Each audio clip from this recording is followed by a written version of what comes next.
diminish, hey, you guys are killing us here. That was what I think we were trying to convey in that, or that group or movement was trying to convey in that. Do you understand what I mean by that? Yeah, absolutely. I definitely think it was just a reaction, like, not really a movement, and you can see that all the time, because anytime, I mean, there was just recently a black cop got shot by another cop who mistook him for no reason, and you didn't hear anything about Blue Lives Matter, so it's not about Blue Lives Matter, like, it's about pushing down Black Lives Matter. Yes, I did see that story about that cop who was going out to help assist. He was off duty at his home, and he was in plain clothes, but he was going out to help assist, and he was shot immediately by his counterparts who happened to be white, and it wasn't until they had shot him that they bothered to credentialize him, even though he was offering those credentials previous to being shot, and they weren't hearing it. So it's interesting, and that, I think, speaks to a bigger thing going on with a natural fear of, is it a fear of black people? When I was watching the Philando Castile thing, which is really what got me started on the show this week, I was thinking about that, and I'm going to tie it in later as we wrap up the show to respectability politics and what happened in that situation. But I realized that he did everything he could have done appropriately, but there was a fear. The way that the cop was screaming after he shot him let me know that he was in true fear. When he said he feared for his life, even though it wasn't reasonable, and even though the guy had complied and done all the things, there was a fear that was palpable in that man's voice. You know what I mean? And I think that is what is helping fuel the rash of kind of violence that we're seeing from cops that goes unchecked. So that is that's something that, to me, I don't think is happening in the national conversation. I don't think people are really getting what happens, and unless you're living somebody else's experience, I don't know if you understand that. So, yeah. When we were talking, you had said something about people feeling like they were purposely maintaining their biases. What do you feel that the biases are? Well, I think they're just ingrained biases that have gone back down. I mean, going back to the fear thing, that started a long time ago. I mean, when they first started doing black and white movies, and that character would always be somebody who was raping white women and doing terrible things. And so those ingrained fears were set up to make it so that even after, slavery was over and things like that, that people were still afraid of black people. And that was the idea of it, was to make them seem like the bad guy in everyday life. And that hasn't gone away, even though really with, the access to the internet and things, it really should go away. And, anything like the way people speak and the way you look, people hold on to those biases, even though at this point there's no reason to. Right, and it is an ingrained thing. We always say that, racism and prejudices are taught. Now, here's the thing. I want to be clear here, too. We all, every single race, every single color has their prejudices and has their own versions of racism, okay? So if you grew up in a West Indian family, sometimes West Indian parents don't feel that black American parents are doing what they need to do. And that was my experience, knowing that. So my mother had her own prejudices, okay, and had her own beliefs about a certain group of people that happened to look like her, but were culturally different. And so I get that. I'm not excusing it. So I'm not saying everybody should sweep themselves of every prejudice or bias, but I think your point is so important. We should strive to educate ourselves and be better about understanding the plight of another or what somebody else is going through. And it's hard to do if it's just the place that you've been in your whole life and it's what your parents are and you don't evolve. I was watching a TED Talk about one of the women that was in the Westboro Baptist Church, and she talked about some of the bigoted views they had and how she left and escaped, and how the only way that she changed her mind about what she was taught as a child from the time she was a child was to immerse herself with other cultures that the Westboro Baptist people had said were evil or the devil or going to hell, whatever their views were on them. And she said it wasn't until she was friends and interacting and having conversations with people that not only didn't look like her but didn't hold her same beliefs that she actually shifted. So it was like an immersion therapy of sorts that helped her unlearn some of her bigoted ideology, okay? And I think that not everybody can just be like, hey, I'm going to go. I think when they were dealing with integrating schools and desegregating and all of that, that was the lofty idea, but the hate was so strong at the time, I think it just didn't change anything. And now that I see that we can make a choice, we're educated. There's a word that you and I had talked about called woke, W-O-K-E, for those of you listening and don't understand, meaning awake. And it is something that people say a lot now. It's kind of bantered about being woke, meaning you're aware to social injustices of all kinds. This isn't just a black thing. It means be aware to sexism, be aware to bigotry, be aware. And I think that your generation is very awake. And I'm always fascinated because they still come from parents that have their prejudices or situations that aren't necessarily the best, but for some reason they're seeking to learn and grow. And so that gives me hope that before I die, that we could be in a place where Martin Luther King's dream could really be realized, where we're actually just liking each other because we like each other, and we're seeing no colors. We're not there yet. We're not there yet. And that brings me to this BuzzFeed video that you actually showed me that talks about the spectrum of racism. Can you explain that? Yeah, it was I really love the video. It was just him explaining, like, the different types of racism. Like, it's not... Racism isn't like you're either racist or you're not. It's more of a spectrum. So, like, you have people who are outright racist who are, like, calling people the N-word and just flat out, doing terrible things. Like the KKK would be just outright racist. But then you also have other types of racism that are more, what's the word? We just talked about it the other day, too, and I can't think of the word. They're more small things, like... Microaggressions, yeah. It left me.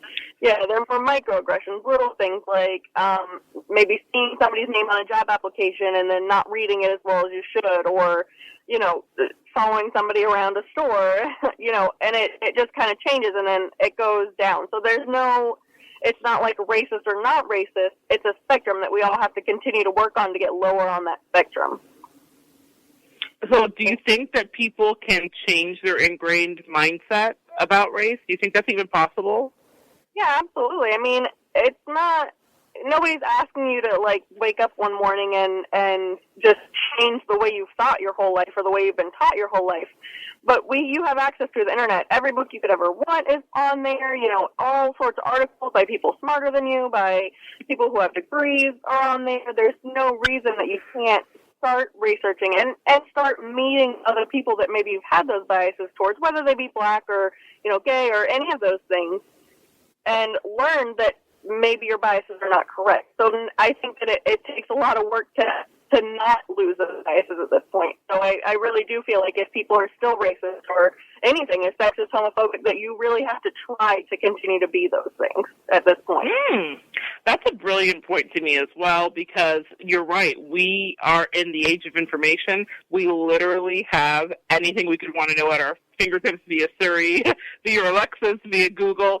There is nothing that you don't need, that you can't know by Googling or opening up an app or talking to somebody or watching a video, BuzzFeed, YouTube, or otherwise. Everybody has an opinion, and everybody's always seeking, I think, to shift the conversation and move towards enlightenment. Now, there are some people that are stuck and want to keep things in their way, and I think that a lot of that is still happening in our country, as we can see with all the stuff going on recently.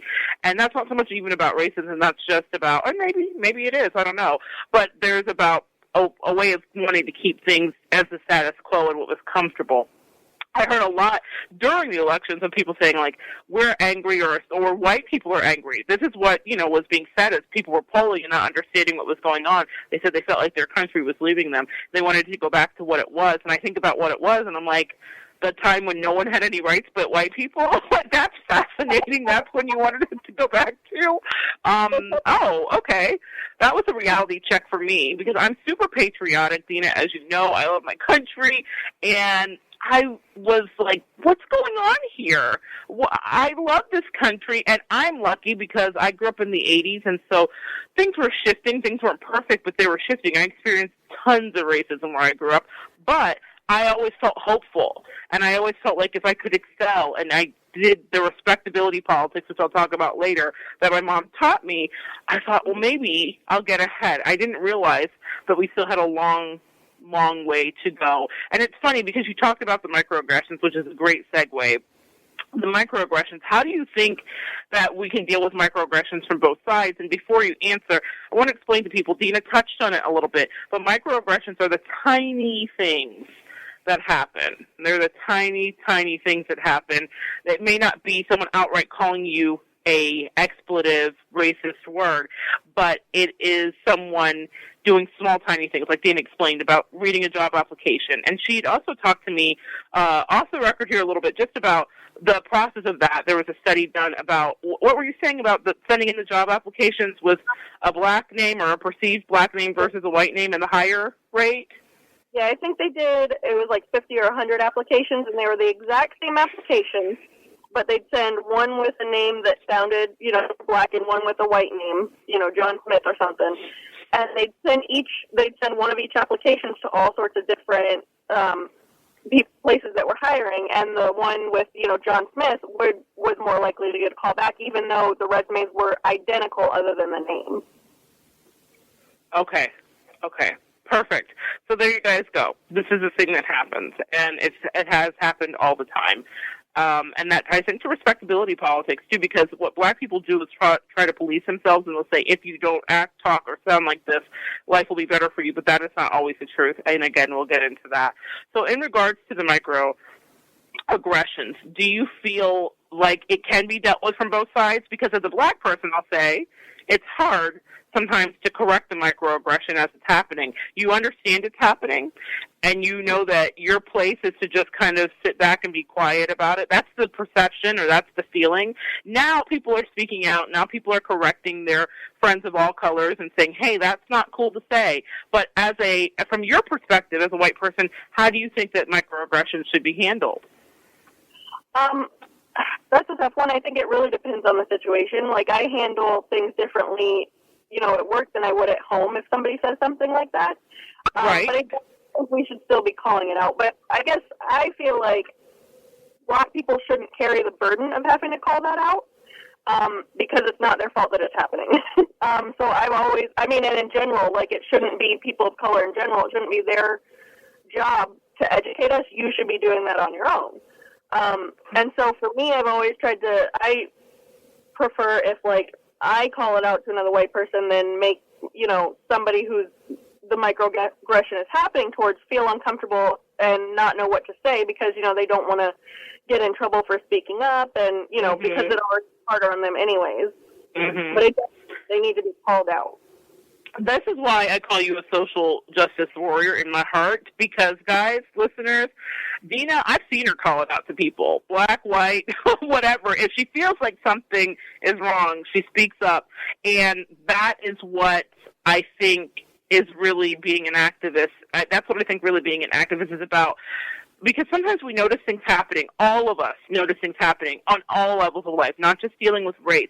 And because we don't want to rock the boat, we don't speak out. And that apathy allows the situation to continue. And Dina doesn't allow things to continue, and she talks about them, and she's not scared to speak her mind about it. And she could be quiet. She's in the majority. She won. She wins by default. She could not say a thing, but she does say a thing. And that is your responsibility. I have had all people of all colors come to me and say, Monette, how can I change this? And I've had white people come to me and say, Monette, I want to do something. I had a person tell me once, I was speeding, and I knew I was speeding, and I was going however many miles over the speed limit, and I saw a cop pull over a black person who wasn't going as fast as me. And I knew in that moment that that's what had happened. Now, that was that person's intuition and feeling on it. But he's like, I see racist things happen all the time, and it just is crazy to me. How do I fix it? And the way you fix it is being like Dina. Maybe not being Dina. She's already got that job taken, and she's doing great at it. But you speak up in the moment. Obviously, you don't go up to the cop at the time and say, hey, you've arrested the wrong person. No, I'm not advising that. But I do think that if you're dealing with social interactions and you're noticing microaggressions happen where people are doing things out of the way or saying things that are making someone else uncomfortable, speak up. Now, we have seen that. And that's what I love about millennials is that There are all kinds of viral videos of people interjecting and stepping in. It reminds me of that show with